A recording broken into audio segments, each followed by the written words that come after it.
Hello friends, मैं हूं doctor Arpana और आप सबका स्वागत है मेरे यूट्यूब चैनल में। मुझे बहुत खुशी है कि आप इस वीडियो को देख रहे हैं। इस चैनल में मैं आप लोगों के साथ कुछ हेल्थ टिप्स शेयर करती हूं। साथ ही साथ हम बात करते हैं कुछ डिजीज़ेस के बारे में, कैसे हम उनके सिम्टम्स के साथ डील कर सकते हैं और साथ ही साथ कैसे होम्योपैथी आपको मदद कर सकती है। तो दोस्तों, आज हम बात करेंगे लोअर बैक पेन या लम्बेगो या कमर दर्द के बारे में। तो इससे पहले कि मैं ये टॉपिक शुरू करूं, आप सब लोगों से कहना चाहूँगी, अगर आपने मेरा चैनल अभी तक नहीं सब्सक्राइब किया तो इसको फटाफट सब्सक्राइब कर लीजिए। साथ ही साथ बेल आइकन को दबाना ना भूलें, क्योंकि मैं जब भी कोई वीडियो पब्लिश करती हूँ या मैं लाइव होती हूँ, लाइव कंसल्टेशन में होती हूँ, तो आप मुझे ज्वाइन कर सके, आप लोगों तक नोटिफिकेशन पहुँच जाए। इसलिए ज़रूरी है कि आप बेल आइकन को ज़रूर हिट करें। तो चलिए अब शुरू करते हैं आज का टॉपिक, लोअर बैक पेन या लम्बेगो या कमर में दर्द। तो देखिए दोस्तों, ये जो लोअर बैक पेन है या कमर में दर्द है, ये एक सिम्टम है जो कि किसी बीमारी की वजह से होता है। तो इसके क्या क्या रीजंस हो सकते हैं, सबसे पहले तो हम ये समझते हैं।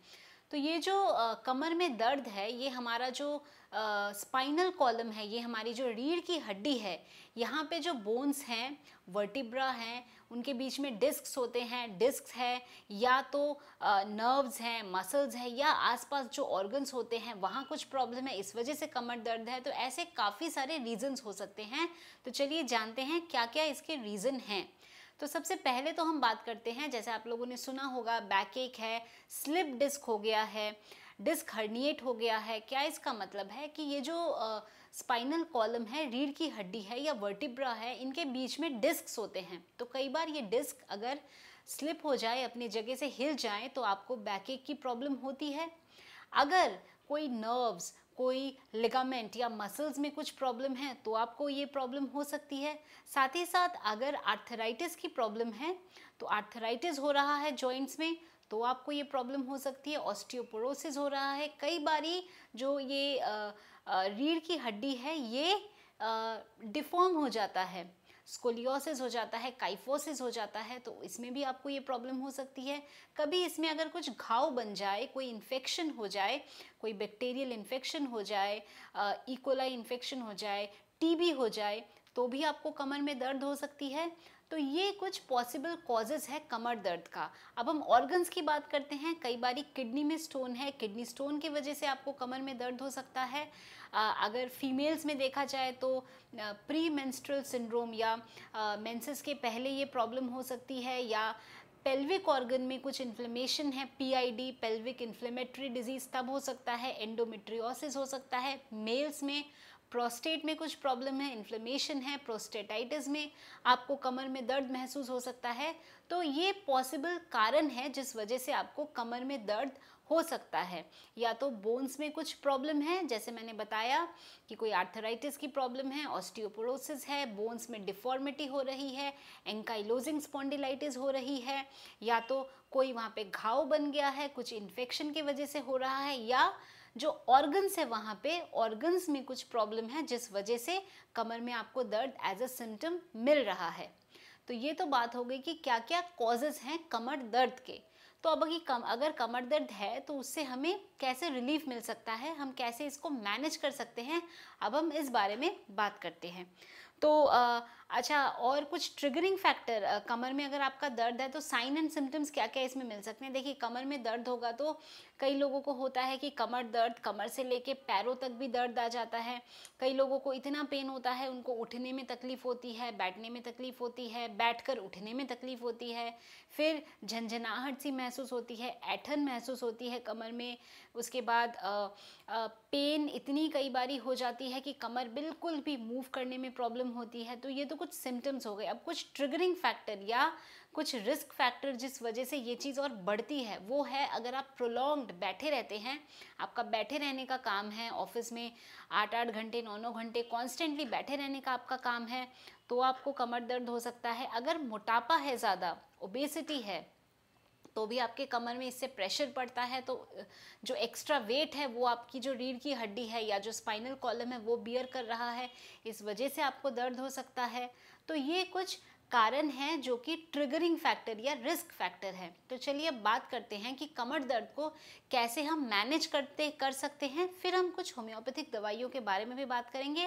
पहले हम बात करते हैं एज अ जनरल हम क्या क्या कर सकते हैं ताकि इससे हमें राहत मिल सके। तो सबसे पहली चीज़ जो है वो है कि आप सिकाई कर सकते हैं, ठंडा या गर्म, जैसे आइस पैक्स हैं। आइस पैक्स जनरली जब इन्फ्लेमेशन होती है, सूजन होती है, उसमें रिलीव करता है।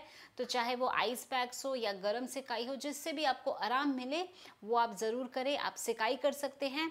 दूसरा है कि एक्सरसाइज करना ताकि जो आपके मसल्स हैं वो स्ट्रॉन्ग हो पाए, वो स्ट्रेंथन हो पाए।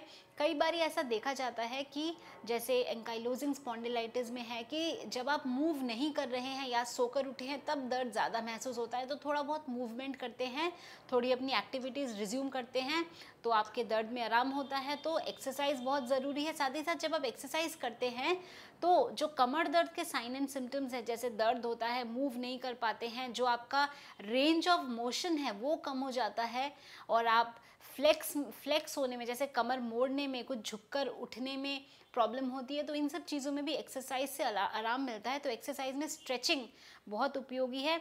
स्ट्रेचिंग करिए।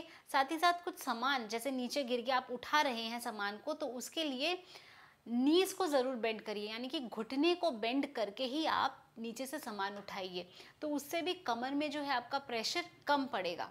और हम क्या कर सकते हैं, जहां आप अपना काम कर रहे हैं, जो आपका वर्क स्टेशन है, आपका टेबल है, चेयर है, वो एक प्रॉपर लाइन में हो, आपका नेक, आपका कमर एक लाइन में हो, तो एक जो चेयर है आपका वो एक कंफर्टेबल हो, टेबल आपका कंफर्टेबल हो, बहुत ज़्यादा आपको झुक के ना काम करना पड़े। इन सब चीज़ों का आपको ध्यान देना है।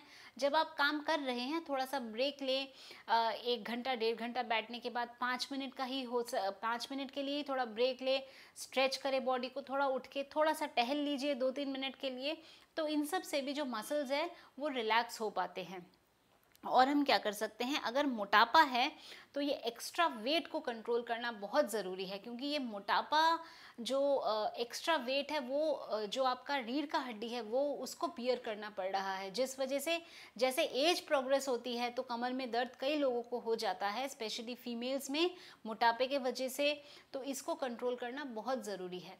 अब है जो सोने का आपका पॉस्चर है, जो आप लेटते हैं, तो वो आपका जो स्पाइन है या आपकी जो रीढ़ की हड्डी है वो बेड के साथ अलाइनमेंट में होना चाहिए, पैरेलल होना चाहिए, जिसके लिए आप एक छोटा सा पिलो अपने नेक के नीचे, गर्दन के नीचे लगा सकते हैं और घुटनों के नीचे भी आप पिलो लगा सकते हैं, ताकि जो स्पाइन है वो बिल्कुल बेड के साथ एकदम ऐसे पैरेलल पोजीशन में रहे, स्पाइन को प्रॉपर रेस्ट मिले।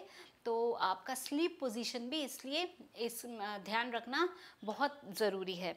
फिर हम क्या कर सकते हैं, जैसा बॉडी वेट इवनली डिस्ट्रीब्यूट हो, तो स्पेशली जैसे फीमेल्स अगर बहुत ज़्यादा आप लोग हाई हील्ड शूज़ पहनते हैं तो वो ओकेशनली ही रखिए, रेगुलर यूज़ में ऐसा ना पहनिए। रेगुलर यूज़ में जो भी कंफर्टेबल फुटवेयर्स हों जिससे आपका बॉडी वेट इवनली डिस्ट्रीब्यूट हो, वैसा आप फुटवेयर पहने। साथ ही साथ कैल्शियम और विटामिन डी लेना ज़रूरी है, क्योंकि ये बोन्स के लिए अच्छा है, बोन हेल्थ के लिए अच्छा है। हल्दी का दूध, जैसे मैंने आपको र्यूमेटॉइड आर्थराइटिस में भी बताया है, हल्दी का दूध जितने भी जॉइंट पेन है इनके लिए बहुत अच्छा है, मसल सोरनेस को रिलीव करने में अच्छा है, इन्फ्लेमेशन बॉडी में सूजन या इन्फ्लेमेशन को कम करने के लिए अच्छा है। तो इन सब चीज़ों का आप फॉलो करेंगे तो जो एज अ जनरल कमर में दर्द है इससे आपको काफ़ी हद तक आराम मिलेगा। तो चलिए अब बात करते हैं थोड़ी सी होम्योपैथिक मेडिसिन की जो इस केस में हेल्पफुल है। सबसे पहली दवाई है रस्टॉक्स। अभी रस्टॉक्स जो मेडिसिन है ये कब बहुत ज़्यादा हेल्पफुल रहेगा, किन लोगों में हेल्पफुल रहेगा, जिनका क्या होता है कि जब वो लेटे हैं और उठते हैं तब उनको बहुत ज़्यादा दर्द रहता है, और जैसे जैसे थोड़ा थोड़ा अपना काम रिज्यूम करते हैं, जैसे जैसे थोड़ी थोड़ी एक्टिविटीज़ करते हैं, दर्द कम होने लगता है। तो ऐसे केस में रस्टॉक्स एक बहुत ही अच्छी मेडिसिन है जो आपको हेल्प कर सकती है। फिर है एस्कुलस। एस्कुलस में कमर में काफ़ी दर्द रहता है, और ये जो कमर का दर्द है ये जलन जैसा दर्द होता है। कमर का दर्द कमर से थाइस तक आता है और काफ़ी दिक्कत रहती है झुकने में, उठने में। तो ऐसे में एस्कुलस हाइपोकेस्टेनम बहुत अच्छी दवाई है। फिर कई फीमेल्स में प्रेगनेंसी के बाद उनको प्रॉब्लम हो जाती है कमर दर्द की, तो ऐसे में काली कार्प बहुत अच्छी दवाई है। और इनको इतना पेन होता है कि इनको थोड़ा सा चलते भी हैं तो इनको लगता है कि रेस्ट ले ले, इतनी प्रॉब्लम होती है। तो ऐसा कमर में दर्द है तो काली कार्प बहुत अच्छी है। फिर है एक ब्राइनिया जो मेडिसिन है उसमें थोड़ा सा भी मूवमेंट करे तो प्रॉब्लम है। जैसे रस्टॉक्स में बताया कि मूवमेंट करने से आराम है, बिल्कुल उसका उल्टा हो जाता है ब्राइनिया में अगर थोड़ा भी मूवमेंट करे तो बहुत दर्द होता है, बहुत ज़्यादा ऐंठन स्टिफनेस रहता है। तो ऐसा है तो ब्राइनिया हेल्पफुल है। साथ ही साथ आप एक ऑइंटमेंट, एक मलहम है रूटा ऑइंटमेंट आप लगा सकते हैं, वो भी बहुत हेल्पफुल रहता है। रूटा ऑइंटमेंट को लगा के जो भी कमर में आपको दर्द है आपने लगाया, हल्का हल्का मसाज किया, उसके बाद कुछ भी पतला, कुछ कॉटन का कपड़ा, कोई दुपट्टा, कुछ भी लेके कमर को थोड़ा सा कवर करके रखिए ताकि गर्माहट मिले, तो उससे भी काफ़ी मदद मिलता है। तो ये तो कुछ मेडिसिन के बारे में मैंने बताया, ऐसी और भी बहुत सारी मेडिसिन हैं।